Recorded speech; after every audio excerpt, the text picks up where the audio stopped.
At Starbound, we tell stories the human way, not with artificial voices or AI slop. In the end, what's HFY without humanity? Subscribe to keep it this way. My name's Aram. Let's begin. The first thing Riggs Callahan learned about life outside the mire was its profound, almost spiritual devotion to smooth surfaces. On Earth, in the rust-eaten carcass of old Indiana, every surface told a story of violence. A bulkhead was a map of ricochets. A floor plate was a testament to pry bars and dragged machinery. A human face was a roadmap of bad decisions and worse luck. Here, aboard the transport shuttle to the Crucible, the walls were seamless, the floor was a single sheet of polished alloy, and the faces were unblemished canvases of placid curiosity. It made his skin crawl. He was a ghost haunting a palace, a creature of rust and ruin set loose in a sterile utopia, and he was certain everyone could smell the mire on him. It wasn't just grime. It was the faint, coppery scent of overheated circuits, the acrid tang of industrial solvents that had seeped into his bones, and the low-grade, persistent odor of desperation. This was his ticket out. The Stellar Compact's human integration mandate. A charity case on a galactic scale. A single scholarship to the most elite military academy in the known universe, awarded to one human desperate enough to apply. All he had to do was pretend he belonged. The shuttle docked with a sigh of perfectly calibrated pneumatics. The hatch irised open, revealing the grand intake hall of the Crucible. It was less a room and more a statement of power, a cavern of white and gold so vast it seemed to have its own weather systems.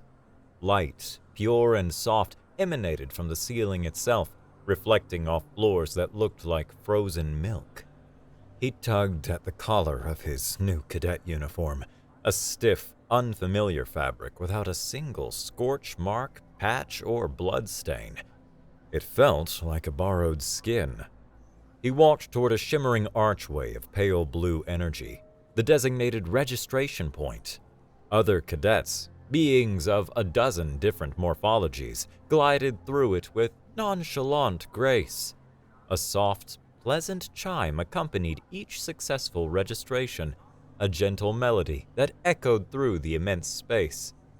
Riggs took a breath that tasted of nothing at all and stepped forward. He passed through the curtain of light. It bathed him in a cool, tingling sensation. The soft chime sounded. Then the chime broke. It stuttered into a discordant squawk, then climbed an octave into a piercing shriek that clawed at his ears. The shriek was instantly consumed by a station-wide klaxon, a deep, resonant alarm that hammered through the floor plates and vibrated in Riggs's teeth. From slots in the ceiling he hadn't even noticed, blast doors dropped with the terminal velocity of a comet, each one meters thick, slammed into the floor with a concussive boom that shook the entire hall. Searing, crimson emergency beacons ignited, drowning the pristine white chambers in a hellish, pulsing red. Panels in the walls slid open. Armored sentinels, tall, slender beings with 4 articulated arms and helmets like polished obsidian, dropped into perfect combat stances. The low hum of their plasma rifles charging filled the sudden, dreadful quiet. Every single weapon was aimed at his chest. Riggs froze, one foot in front of the other. His brain, a machine honed for survival, offered a single, useless observation. "Well," he said to the silent, cavernous hall, "that's not ideal." A voice, calm and utterly inhuman, boomed from unseen emitters, so powerful it felt like a physical pressure against his skin. Threat detected. Subject physiology exhibits extreme trauma markers. Analysis. Subject is the sole survivor of a Class Omega kinetic event. Destructive potential unknown. Lethal containment authorized. Before Riggs could fully translate lethal containment into "you're about to be vaporized," a figure dropped from a balcony 30 meters above. It landed without a sound, a whisper of motion in the crimson chaos, positioning itself between Riggs and the firing squad. It was a Telosian, like the Sentinels, but larger with broader shoulders. The insignia of a prefect adorned his severe dark gray uniform. He rose to his full intimidating height, crossing all four of his arms in a gesture of profound annoyance. He spoke directly into Riggs's mind, a sensation like cold water poured over his thoughts. The universal translator clipped to Riggs's ear wasn't translating words, it was decoding a raw telepathic signal, a strange fusion of biology and technology. "State your designation and clarify the nature of the kinetic event you endured immediately." The mental voice was sharp and carried the unmistakable tone of a bureaucrat whose lunch break had been violently interrupted. Riggs stared at the officer, then at the half-dozen rifles still humming with lethal intent, then down at his own hands. On impulse, he shoved up the crisp, short sleeve of his new uniform. His arm was a pale tapestry of scars. A thick, puckered line ran from his wrist to his elbow, a memento from a malfunctioning plasma cutter that had tried to amputate his forearm. A faint starburst pattern of tiny white dots peppered his bicep, souvenirs from a rivet gun that had exploded 3 meters away. A jagged, silvery track coiled near his shoulder, a reminder of a close argument with a territorial Ferris hound over a mostly intact servo motor. He looked back at the four-armed officer, his mind a howling void. "Kinetic event?" he asked, his voice a pathetic squeak. He cleared his throat, swallowed, and aimed for an unearned confidence. "Nah, just a few scrapes. Occupational hazards from Earth." The interrogation room was a white cube, so bright and sterile it felt less like a room and more like the inside of a light bulb. The air hummed with the whisper of high-efficiency scrubbers. Riggs sat in a form-fitting chair that seemed designed by a chiropractor with a grudge, facing Prefect Tarsus and a being who could only be the Academy's supreme commander. This one was a granite hegemon, a species that looked like a sentient geological formation. He was colossal. His skin was a mosaic of gray, crystalline rock, and his deep-set eyes, like chips of smoky quartz, regarded Riggs with an unnerving, ageless patience. A smaller alien, a Loric technician with 3 trembling, multi-jointed fingers, jabbered at a holographic display that floated between them. The display showed a detailed anatomical model of Riggs, and it was lit up like a festival tree with red and yellow warning icons. "Prefects," the Loric technician stammered, his fingers fluttering across the hologram's controls. "The registration arch's primary function is threat assessment. It performs a deep-level physiological scan on every entrant. It catalogs everything. His skeletal structure shows a density 28% above human baseline, but it's riddled with healed microfractures. The pattern is consistent with repeated extreme G-force exposure or multiple severe concussive events." He swiped a finger, and the display zoomed in on Riggs's spine. "We see residual synaptic scarring along the 7th cervical vertebra. The signature matters with exposure to a high-yield directed energy discharge, non-lethal but profoundly debilitating. His soft tissues are saturated with microscopic particulates, ferrous alloys, industrial polymers, trace radioactive isotopes, a classic indicator of proximity to an exotic munition detonation." The technician took a ragged breath, his 3 eyes blinking rapidly. Individually, any of these readings are severe anomalies. Combined, they create a physiological profile that is a statistical impossibility. No known battlefield engagement, no conventional warfare could produce this specific constellation of injuries. The only entry into the entire compact threat database that matches this profile is post-trauma data from a Class Omega World Breaker event. Prefect Tarsus's mental voice was a low, dangerous thrum inside Riggs's skull. Cadet Callahan, your file indicates you hail from a sector designated the Great Indiana Mire. Describe this world breaker your planet suffered. Riggs's mind spun. His scholarship, his one chance to escape a planet determined to kill him with tetanus, was evaporating. If they branded him a liar, or worse, a malfunctioning weapon system, they'd ship him back on the next outbound ore freighter. Back in the mire, the only career paths were starving to death or being murdered for the steel in your boots. He looked at their grim, expectant faces.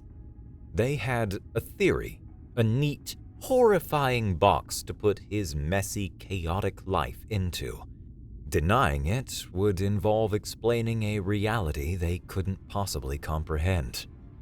A small, rat-like part of his brain, the part that had kept him alive for 20 years, began to chant a simple mantra.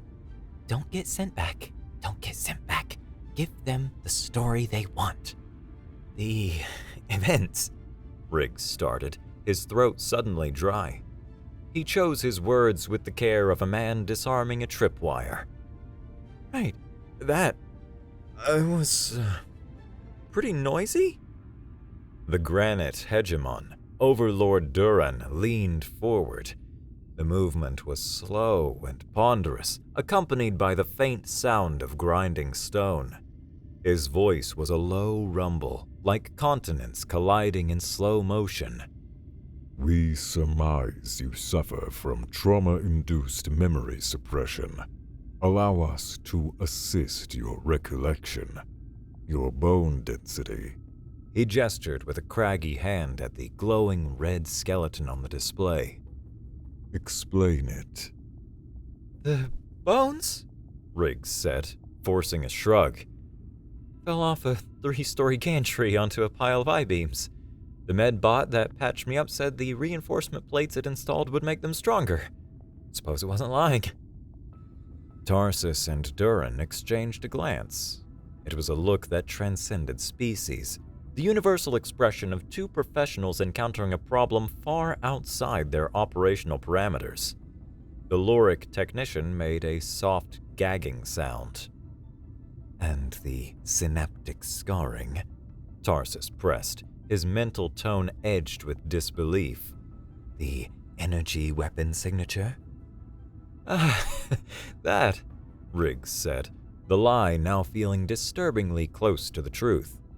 Was trying to rig a water purifier to a main power circuit. Used a bent spanner to bridge the connection. Big search. It threw me about 6 meters. My whole left side went numb for a week. A heavy quiet settled over the white cube. Overlord Duran's stony face remained impassive, but a thick, rocky ridge above one eye twitched, a gesture that was probably the hegemon equivalent of a full-body spasm. The particulates, Duran rumbled. the exotic munition residue. Riggs gave a small, helpless gesture. You live in a scrapyard, you breathe scrap. We call it Monday. The Loric technician's eyes rolled back in his head, and he collapsed, slumping to the polished floor in a silent, undignified heap. Neither of the senior officers so much as glanced at him. Tarsus and Duran stared at Riggs, their expressions a cocktail of horrified pity and profound confusion. They weren't just hearing his words. Their advanced, orderly minds were struggling to conceptualize a world where plummeting from buildings, being electrocuted by municipal infrastructure, and inhaling aerolized metal was considered a mundane biography. A place so fundamentally shattered that it inflicted the wounds of a doomsday weapon on its inhabitants as a matter of daily life. For them, it was simpler, more rational, to accept the reality of a single, world-shattering cataclysm than to entertain the notion of a billion tiny, grinding apocalypses. Finally, Duran spoke, his voice resonating in Riggs's chest. His memories are clearly fractured. a psychological defense mechanism. Tarsus nodded, his forearms unfolding and recrossing in a gesture of resolution. Agreed. The originating trauma is too profound for a conscious mind to process. He has constructed a narrative of mundane misfortunes to shield himself from the singular, overwhelming truth. His mental gaze, sharp as a laser scalpel, fixed on Riggs. Cadet Callahan, you are provisionally cleared. For security reasons, your file will be sealed under the highest classification, Top Secret, Sole Survivor, Classified Kinetic Event. You will not speak of this matter to anyone. Is that understood? Riggs, whose heart was trying to batter its way out of his ribcage, nodded with frantic speed. Clear as a bell? Not a peep. As an orderly escorted him out, stepping carefully over the unconscious technician, a single, triumphant thought echoed in Riggs's mind. Holy hell, they bought it. The human barracks, as they were charitably called, occupied a decommissioned maintenance sector in a forgotten sub-level of the Crucible. The air carried the faint, chemical tang of the station's waste reclamation systems, a smell that was unpleasantly familiar to Riggs. The placement was a clear, unspoken message. You are permitted to be here, but you are not of here. Riggs located his assigned billet, a converted storage locker with a cot bolted to one wall, and tossed his duffel bag onto it. So, this was his new life. It smelled a lot like his old one. Before he could fully process the irony, an adjutant appeared in the doorway. Cadet Callahan, your quartering assignment has changed, by order of the Overlord. Come with me. The adjutant led him away from the pungent human sector, up several levels to the main cadet wings. Here the corridors were wide and bright, and the air was crisp and clean. He stopped before a door and gestured. Your new billet. Your roommate is within. Riggs stepped inside and found himself face to face with a Gneiss. Specifically, the largest, most slab-like Gneiss Riggs had ever seen. The cadet sat on a bunk, his blocky form somehow looking both comfortable and immovable, meticulously polishing a piece of geological survey equipment. He looked up, his eyes deep-set and analytical within his stony face. Cadet Callahan, He rumbled, his voice like rocks tumbling down a slope. I am Hadron. Welcome. Riggs, he managed, baffled. Aren't I supposed to be downstairs with the other smells? You were. Hadron said, his expression as readable as a cliff face.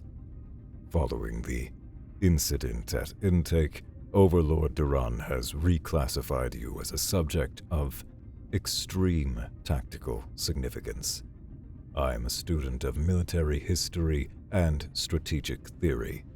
I am assigned to observe and document your operational methods. It is a singular opportunity. So, you're my babysitter, Riggs translated. An accurate and concise summary. Hadron agreed, picking up a datapad and making a note with a thick, stony finger. In the mess hall, the rumor mill had already ground Riggs' story into a legend. Cadets from a dozen species gave him a wide berth, their glances a mixture of awe and fear. The Doomsday Survivor was an aberration, a living ghost story. He sat with Hadron, trying to savor what was likely the first nutritionally complete, non-carcinogenic meal of his life. Heard they moved you to the penthouse suite. A voice cut in. Suri, another human, slid into the seat opposite him. Her knuckles were already scraped raw from a close encounter with a sparring drone. What's so special about you? Before Riggs could invent a plausible lie, a commotion erupted nearby. It was Peter, another human. a wiry kid who clutched his datapad of compact regulations like a sacred text. He stood before a hulking Gneiss cadet, his finger trembling as he pointed at the food dispenser. Per the Compact Cadet Code of Conduct, Article 301, Subsection D, all nutrient gel dispensers must be sanitized after each use. You have left a visible residue. The Gneiss cadet looked down at Peter as if he were a piece of talking lint. Before the situation could escalate, a figure moved. A Telosian cadet, tall and silver-haired, with an aristocratic bearing that screamed generations of unearned superiority. In a single, fluid motion, his forearms simultaneously plucked a sanitizing wipe from a wall unit, cleaned the minuscule smudge of gel, and deposited the soiled wipe into a disposal chute. The regulation is satisfied, the Telosian said, his voice cool and melodious. His piercing gaze slid past the sputtering Peter and settled on Riggs. He glided to their table, his movements a perfect, infuriating display of effortless control. This had to be Viren of House Telos, the Academy's star pupil. He looked Riggs up and down, his expression one of carefully cultivated disappointment. Riggs Callahan, Viren said, his tone dripping with condescension. The survivor. A reputation born of a sensor malfunction is as fragile as the flesh that houses it. Do not compound the error by proving it true. He turned and strode away, the entire mess hall parting before him like the sea before a prophet. Riggs watched him go, a slow, familiar heat building in his gut. Suri scoffed. Arrogant prick. Hadron, who had observed the entire interaction without moving a single pebble on his face, made a note on his datapad. Telosian martial philosophy, he rumbled to himself. Rigidly dogmatic.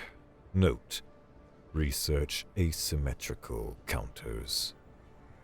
The first major physical evaluation was a zero-gravity combat simulation called the Crucible's Gauntlet. It was a chaotic, three-dimensional maze of spinning rings, shifting platforms, and holographic barriers suspended inside a massive, spherical chamber. The 5 humans were assigned to the same squad, a transparent public relations maneuver. It unraveled with spectacular speed. Halt! Peter shouted as they launched themselves into the chamber's entrance.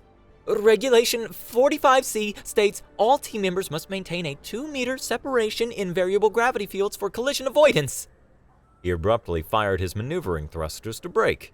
Suri, who was right behind him, slammed into his back with a string of curses that were definitely not regulation. They tumbled away, a spinning, flailing wreck of limbs and indignation, disqualified for obstructing the course. A few obstacles later, the remaining 3 faced a shimmering wall of hard light with a small, erratically moving gap. Suri, snarling about aliens underestimating human resilience, ignored the gap entirely and attempted to punch her way through the barrier. Alarms blared. Destruction of academic property is grounds for immediate disqualification. A serene, disembodied voice announced. A tractor beam unceremoniously snagged Suri and dragged her from the arena. The twins, Gaia and Nico, moved with an unnerving, mirrored synchronicity until they reached a fork where the paths split. A holographic sign indicated that they had to take separate routes to deactivate the next barrier. They stopped dead in the void. We do not separate, they said in perfect unison. They floated there, motionless and resolute, until their timer expired. Riggs was alone. He looked ahead. Viren's squad of Telosians, who had run the course moments before, had moved like a synchronized school of fish, a breathtaking display of telepathic coordination and flawless execution. Now, two of Viren's sycophants were zipping around Riggs, their movements tauntingly perfect, herding him toward a dead end. Panic, hot and sharp, flared in Riggs's chest. Trapped, cornered.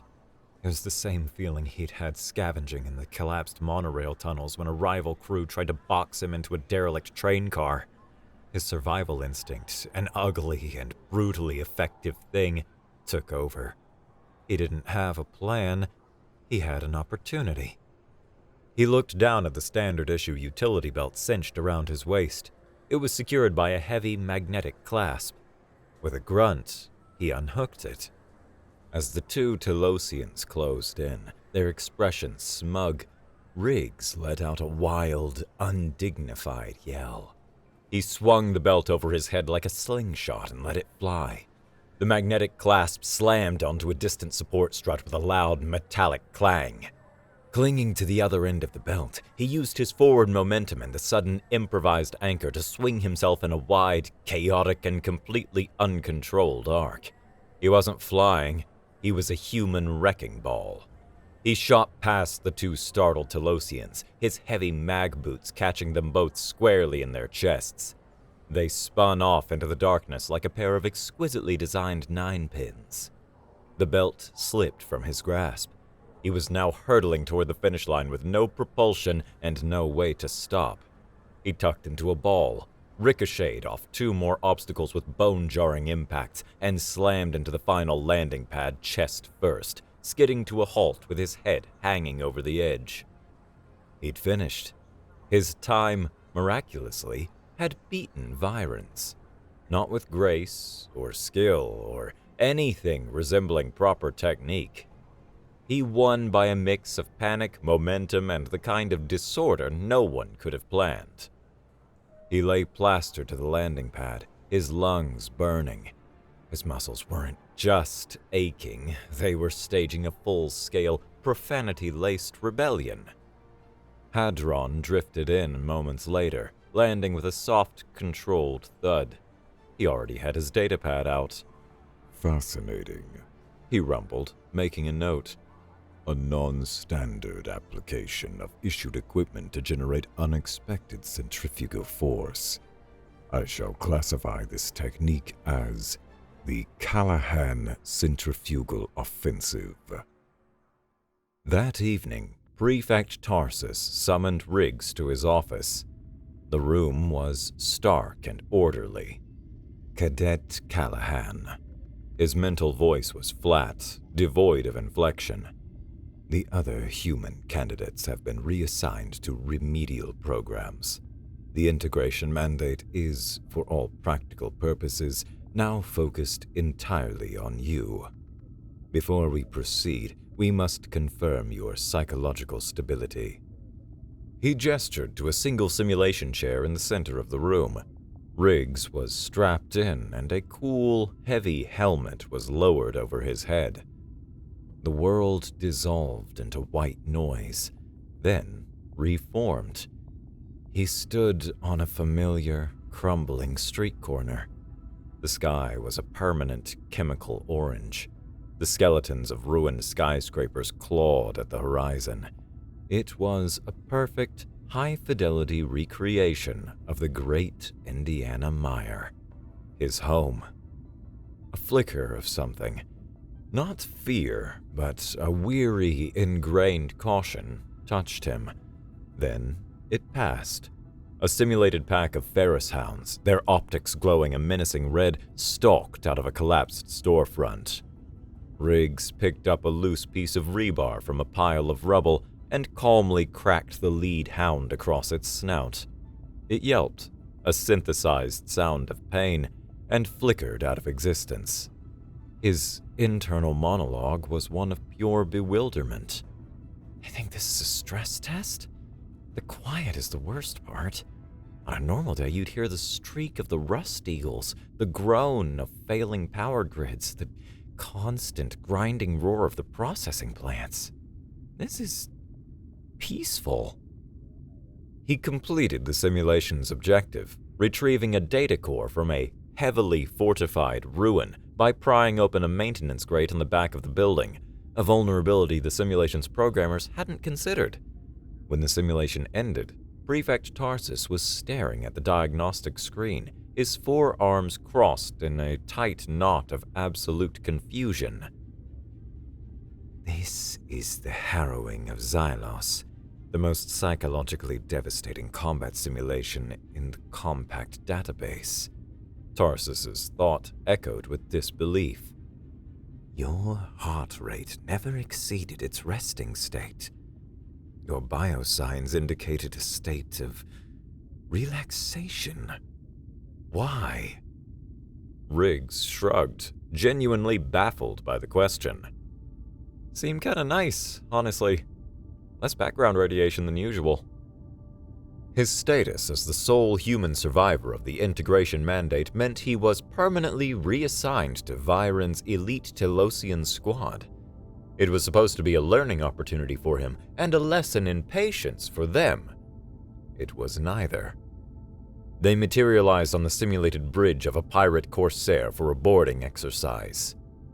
Standard Trident assault pattern, Viren commanded telepathically, his mental voice a seamless symphony of coordinated intent. On my mark. They were ambushed instantly. The adaptive AI, programmed with the tactics of 1,000 pirate clans, poured from maintenance shafts and ceiling vents, ignoring the predictable choke points Telosian doctrine was designed to exploit.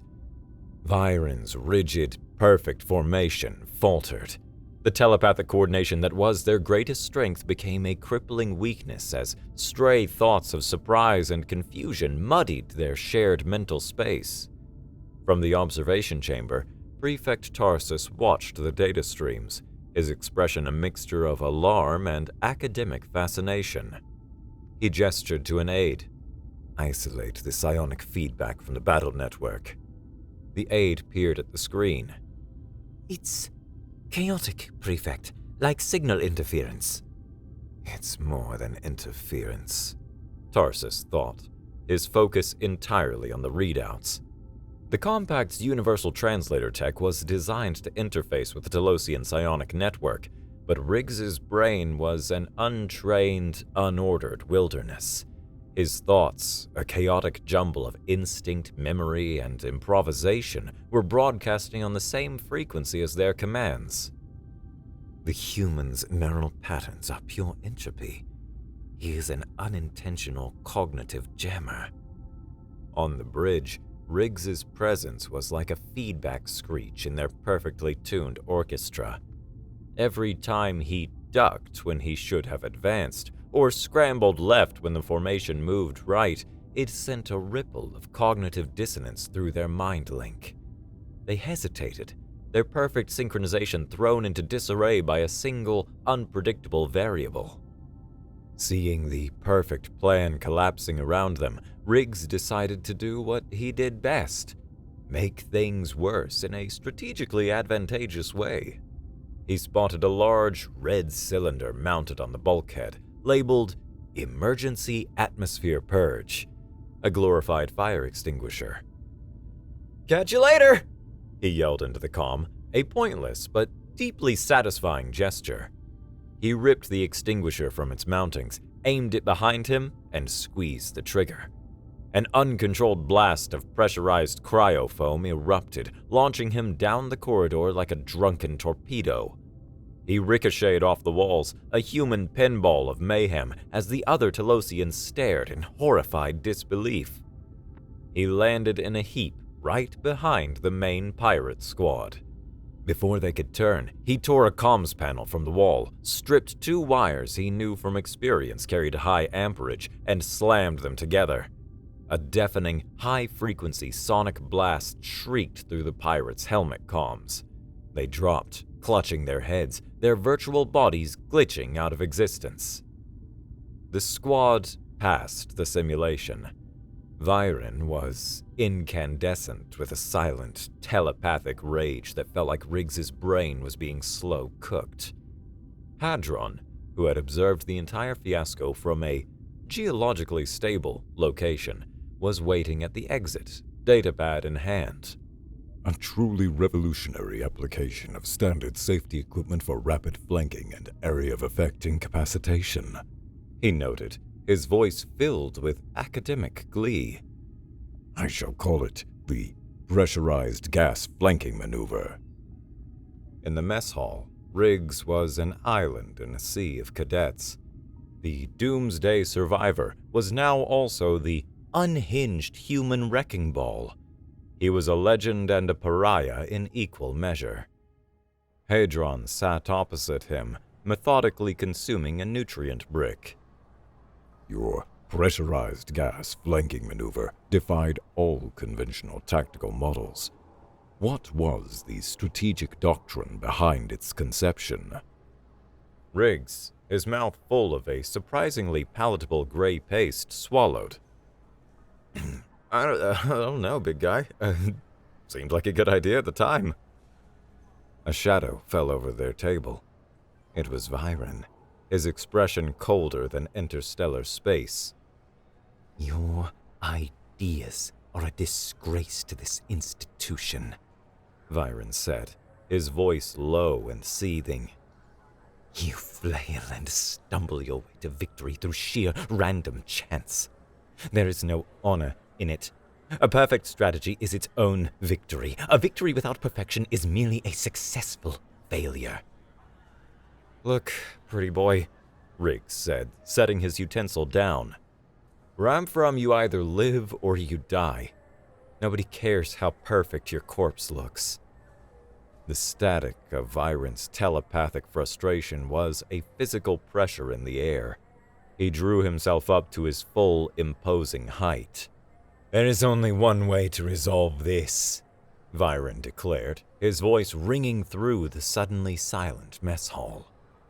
I, Viren of House Telos, challenge you, Riggs Callahan of Earth, to the Solasthil, a duel of honor, plasma blades, zero-gravity arena, at dawn. A collective, multi-species gasp rippled through the room. The Solasthil was a sacred, ancient Telosian tradition. To refuse was to admit cowardice, to confirm for all time that he was nothing but a fraud. Prefect Tarsus appeared at the edge of the crowd, his mental voice a sharp command in both their heads. Cadet Var, stand down. This is a severe breach of the Academy protocol. With respect, Prefect, Viren projected, his gaze locked on Riggs. The traditions of the Crucible are absolute. He has questioned the very foundations of Telosian martial philosophy. That cannot go unanswered. Riggs felt 100 pairs of eyes on him. He was trapped. He knew, with a certainty that settled like a cold stone in his gut, that he could not win a sword fight against a four-armed telepathic aristocrat who had been training for this since he was an egg. But he also knew he couldn't back down. He swallowed hard. A forced, lopsided grin stretched across his face. Sure, Riggs said, his voice far steadier than he felt. Why not? My morning's free. You are going to lose, Hadron stated flatly. It wasn't an insult. It was a geological fact. They were in a private training room. Hadron was running combat simulations on a holo display, showing Viren's fighting style. It was a dizzying, beautiful, and utterly unstoppable whirlwind of attacks from 4 different angles at once. Yeah, got that. Thanks, big fella, Riggs muttered, pacing the room like a caged animal. Any helpful advice besides composing a eulogy? Statistically, your chances of winning a direct confrontation are 0.003%, Hadron rumbled. Therefore, you must alter the fundamental parameters of the engagement. And what does that mean in English? It means you cannot fight his fight, Hadron said, turning his stony gaze from the display to Riggs. You must force him to fight yours. The words clicked. Something shifted in Riggs's mind. He couldn't win a sword fight. He was a scavenger. He didn't play by the rules, he exploited them. "Hadron?" Riggs said, a slow, wolfish grin spreading across his face. "Keep running those sims. I'm gonna go scout the location." The Zero-G duel arena was a place of high ceremony, steeped in centuries of Telosian honor. And that, Riggs realized, was its greatest weakness. He didn't study the arena itself. He studied the forgotten maintenance corridors and utility conduits that surrounded it. He discovered that the pre-duel scanners were calibrated with exquisite sensitivity to detect active energy sources, known weaponized alloys, and anything on the compact's extensive list of restricted items. They would never conceive of someone bringing a simple, inert chunk of scrap metal to a plasma blade duel. It was like bringing a rock to a gunfight, not just ineffective, but deeply insulting to the art of combat itself. In a small, unlocked maintenance closet behind one of the spectator galleries, a careless repair drone had left something behind.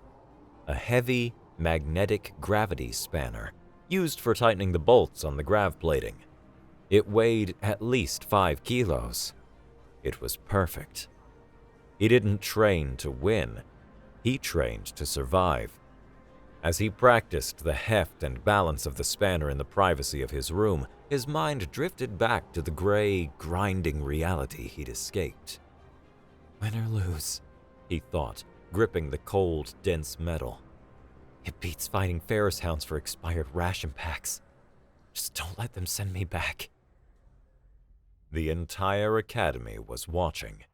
In the center of the Zero-G sphere, Riggs and Viren floated, facing each other. Viren held 2 shimmering plasma blades, their low hum a deadly song. His other 2 arms were held behind his back in a gesture of formal combat. He was a vision of silver-haired, lethal grace. Riggs held a single blade, its weight unfamiliar in his hand. Tucked into the small of his back, hidden from view, was the cold, heavy reality of the gravity spanner. "Let the solar steel commence!" a formal voice announced. Viren was a blur of motion. Riggs was instantly on the defensive, doing everything he could just to not be carved into pieces. It wasn't a fight, it was a desperate, ugly scramble. Viren, with a telepathic sigh of pure, static-filled disappointment, finally saw his opening. He feinted high with one blade and lunged low with the other, a textbook maneuver that left Riggs completely exposed. This was it. As Viren's blade lunged for his ribs, Riggs did the last thing the Telosian expected. He planted both his mag boots on Viren's chest and kicked off with every ounce of strength he possessed. The move sent him spinning backward into the void, away from the lethal blade but completely out of control. "Callahan!" he screamed, a raw, desperate sound that was part battle cry, part sheer terror. In the middle of his uncontrolled backward tumble, he ripped the heavy gravity spanner from his belt. He didn't aim. He just hurled it with all his might into the general vicinity of Viren's outstretched weapon. He didn't need to be accurate. The plasma blade's powerful magnetic containment field did the work for him. The field, designed to shape and control superheated plasma, latched onto the dense, ferrous mass of the spanner, violently yanking the heavy tool toward it faster than a fired bullet. There was a sickening crunch of shattering emitters and overloading circuits. The spanner smashed directly into the hilt of the plasma blade. The sword shorted out in a brilliant, blinding shower of sparks. In that split second of shock, as Viren stared at his ruined weapon, Riggs used his wild, chaotic momentum. He spun past the stunned Telosian, his own blade swinging in a clumsy but effective arc that knocked Viren's second plasma sword from his grip. Riggs came to a halt, panting, his body screaming in protest. Viren was disarmed. It was over. He had won. The entire academy was stunned into absolute silence. The only sound in the vast sphere was Riggs's own ragged breathing. Then, from the spectator gallery, Hadron's deep voice rumbled as he made a note on his datapad. Strategic kinetic disruption of energy weapon emitters via primitive projectile. Duly noted. Before the shock could even wear off, a new sound ripped through the station. Not a simulation alarm, the real alarms. The lights flickered and died, replaced by the same pulsing crimson emergency lighting from Riggs's first day. A calm, cold voice echoed from every speaker. Code red. External breach detected on docking bays 7 through 9. Station has been boarded by unidentified hostiles. This is not a drill. On the main view screen, which flickered to life, a fleet of ragged, ugly mercenary ships was visible, their weapons spitting fire at the Crucible. The Carrion Lords. The duel was forgotten. The invasion had begun. The Carrion Lords moved with brutal speed, jamming communications and sealing blast doors to cut the station into isolated pockets of resistance. Riggs, Viren, Hadron, and a handful of other cadets were trapped in the training wing with Prefect Tarsus. Tarsus was at a tactical terminal, his 4 hands a blur across the console. His face was pale. "They're using old hegemony clearance codes," he said, his mental voice tight with strain. "Codes from my service during the Cinder Rim sieges. Command deemed replacing them logistically inefficient." He brought up a schematic of the station, a blinking red line showing the invaders' path. "This is a smash and grab. They're making for the auxiliary command center. It houses the schematics for the prototype singularity cannon. They'll overload the training wing's reactor on their way out to cover their escape." They were standing on a time bomb. While Tarsus and a still reeling Viren tried to organize the terrified cadets into a disciplined phalanx, a manic, familiar grin spread across Riggs's face. This wasn't a pristine military installation anymore. It was a chaotic, broken-down, jury-rigged mess. It was home.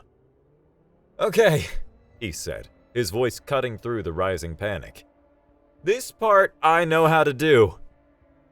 He strode over to a wall panel and tore it open with his bare hands, exposing a thicket of cables and conduits. He wasn't hacking the system. He was breaking it in very specific, useful ways. "Hadron, I need the high-pressure coolant tanks from the life support simulators. Now! Viren, forget formations. Find a high spot and start taking pot shots at anything that moves." "Prefect," Riggs said, looking directly at Tarsus. "I'm gonna need you to cause a distraction. Something loud, bright, and very, very much against regulations." For the first time since Riggs had met him, Prefect Tarsus looked completely lost. All his training, all his doctrine, was for a clean, honorable battle that wasn't happening.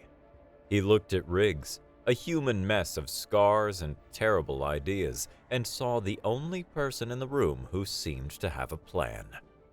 They fell back corridor by corridor, leaving a trail of improvised traps made from dismantled training drones and overloaded power conduits. They were in the main gauntlet chamber when they were finally pinned down. A squad of mercenaries, professionals in scarred, mismatched armor, had used a flanking maneuver that perfectly countered standard compact doctrine. Tarsus's textbook response, a shield wall and controlled volley fire, failed instantly. In that moment, as plasma fire stitched the bulkhead above his head, a memory hit Tarsus like a physical blow. A brief, sharp flash of the Cinder Rim. His squad, his friends, following his perfect plan, being cut to ribbons by pirates using these exact same unpredictable, chaotic tactics. He froze, the old trauma rising to choke him. Through the haze of his own panic, he saw Riggs. The human wasn't cowering. He was frantically prying open a floor panel with a piece of scrap metal, exposing the main power conduit for the chamber's anti-gravity plates. In that moment of crisis, Prefect Tarsus made a choice. He turned his full telepathic focus to Viren and the other terrified cadets. He barked a single mental order that rang with a newfound, desperate clarity. "Follow his lead!" Riggs ripped the conduit loose from its housing. He didn't try to rewire it. He just started smacking it against the metal casing. Sparks flew. The anti-gravity field across the entire chamber flickered wildly, stuttering on and off like a faulty strobe light. The mercenaries were thrown into chaos, flung from the floor to the ceiling as gravity reversed, then slammed down again with bone-jarring force. They were incapacitated, without a single shot being fired. They made it to the final corridor before the command center. Guarding it was the mercenary leader, a brute in heavy, customized power armor, flanked by 2 elite guards.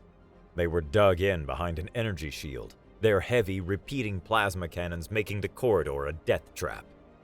The battered team was out of ideas, penned down behind a barricade of wrecked training dummies. Hadron, using a slab of bulkhead as a shield, grunted as a plasma bolt sizzled against it. Riggs! He roared over the gunfire. The simulation projector! Your diagnostic file is still in its active buffer! Create a chaotic visual field! Riggs's eyes lit up. He didn't throw anything this time. He scrambled up the barricade, dodging a spray of plasma that melted the wall where his head had been a second before. He launched himself at the wall panel next to the large simulation projector, ripping the cover off with his bare hands. He found the 2 conduits he was looking for, power feed and data buffer, and slammed them together. Sparks erupted. The projector glitched and stuttered to life, dumping its entire buffer memory into the corridor. The space was instantly filled with 100 flickering, screaming holograms of Riggs from his psychological evaluation, all running in different directions through a simulated hellscape of the mire. The mercenary leader and his guards hesitated, their targeting systems going haywire as they tried to track 100 identical, non-existent targets. Now! Tarsus projected, his voice a clarion call. Hadron charged, a walking mountain of stone and fury, absorbing their panicked fire on his makeshift shield. Viren moved like a phantom, his single plasma blade a silver blur, disarming the 2 elite guards with 2 strikes. Riggs, seeing his opening, swung down from a gantry on a loose power cable, a move he'd practiced 1,000 times in the skeletal ruins of home. He let go at the apex of his swing, his mag boots connecting squarely with the mercenary leader's helmet. The leader stumbled back, crashing into the blast door control console. The console exploded in a shower of sparks, shorting out and flash-frying the drive data the Merc had been trying to steal. The heavy command center door hissed shut, sealing them in and the threat out. In the quiet aftermath, as compact forces methodically secured the station, Overlord Duran himself found them amidst the wreckage. Prefect Tarsus stepped forward, his uniform torn and scorched. His mental voice was devoid of its usual stiffness, filled instead with a raw, hard-won respect. Sir, standard doctrines failed. Our survival is a direct result of Cadet Callahan's unconventional tactical genius. Viren, covered in grime and soot, stepped forward. He looked at Riggs, and for the first time, there was no condescension in his gaze. He gave a formal, respectful Telosian bow, crossing his 2 lower arms over his chest. "Your victory in the duel was earned," Viren said, his voice clear and even. "Your victory today saved us all. There is honor in survival." Riggs, uncharacteristically quiet, just nodded. Then a slow, weary grin spread across his face. "Hey," he said, his voice hoarse from smoke and yelling. "You know what they say back home? A stupid plan that works ain't stupid." Riggs was in the medbay. A medic ran a diagnostic scanner over him, the exact same model that had caused all the trouble at the registration arch. The scanner beeped. The medic frowned at the screen. "Strange," he muttered. "The trauma signatures are inconsistent. We have multiple new microfractures and energy burns, but the systemic resonance from the initial scan has diminished. It almost looks like..." Before he could say a malfunctioning scanner, Riggs cut him off. He winced as he sat up, a tired grin on his face.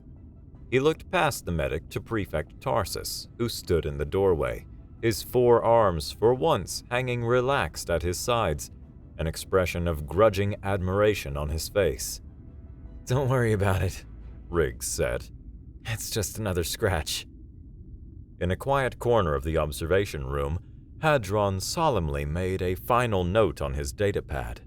He tapped the screen, finalizing the title of his now voluminous thesis. The words gleamed in the sterile light of the medbay. "The Callahan Corollary, a dissertation on applied bedlam in modern engagements." Tarsus watched the medic finish patching up the last of Riggs's new cuts. His mental voice entered Riggs's mind, no longer sharp and bureaucratic, but quiet and resonant, like a bell struck once. "Cadet Callahan, I have reviewed the incident report and your file." Riggs looked over at the prefect. "Guessing I'm on dish duty for life for wrecking half the training wing." A faint, dry static that might have been the Telosian equivalent of a chuckle brushed against Riggs's thoughts. "On the contrary, I have just submitted a formal request to Overlord Duran. The harrowing of Xylos simulation is being retired. We're replacing it with a new, mandatory final exam for all command track cadets." Tarsus gestured vaguely at Riggs. "It will be called Just Another Monday." Before Riggs could process that, another figure appeared in the doorway. It was Viren. His silver hair was disheveled, his uniform stained with soot, but he stood tall. He walked over to the medical bed, not with the liquid grace of an aristocrat, but with the steady, deliberate gait of a soldier. He looked Riggs in the eye, and the condescension that had once been a permanent feature of his gaze was gone, replaced by something hard and clear: respect. "Callahan," Viren said, his voice quiet but carrying through the room. "I once told you that a victory without perfection is merely a successful failure." He took a breath. "I was wrong. A victory is the victory. The method is secondary to the outcome." He offered his hand, just one this time, a remarkably human gesture. Riggs took it. Viren's grip was firm. "Your chaos has a certain brutal elegance," Viren admitted, the words tasting strange in his mouth. "I believe I have much to learn from it." "Hey," Riggs said with a weary but genuine grin. "A stupid plan that works ain't stupid. Glad you're finally catching on." Tarsus stepped forward, his own gaze fixed on Riggs. "Your classified file has been a subject of considerable debate. The sole survivor of a Class Omega kinetic event theory no longer holds. The truth, we now surmise, is far more significant." He brought up a holographic interface on his wrist projector. He navigated to a heavily encrypted file marked with a single, stark Omega symbol. "We believed your scars were the result of a single, world-shattering weapon," Tarsus projected, his thought clear for all to perceive. "We were mistaken. They are the result of a world that is itself a weapon, a crucible far harsher than our own." With a final, decisive gesture, Tarsus deleted the file. A new one took its place. The classification was no longer a secret born of confusion, but a commendation born of awe. It read, Cadet Riggs Callahan. Origin, Earth. Designation, Asset. For the first time since he'd left the mire, Riggs felt the knot of anxiety in his chest finally, fully unwind. He wasn't a charity case. He wasn't a statistical anomaly. He was an asset. He belonged. The galaxy had spent millennia preparing for planet killers and doomsday weapons, for singular, cataclysmic threats that could be analyzed, predicted, and countered with perfect doctrine. They had never prepared for humanity. They had never considered a species so accustomed to chaos that they treated apocalypse as an occupational hazard, a people so stubbornly resilient that they turned broken tools into weapons and certain death into a flanking maneuver. They were a species whose entire history was a testament to the fact that the most effective plan is often the one you make up a second before you die. And in the quiet, sterile halls of the galaxy's most elite academy, a new and vital lesson was being learned, a truth etched into every scar on the human standing before them. Do not mistake the marks of a survivor for damage. They are a resume.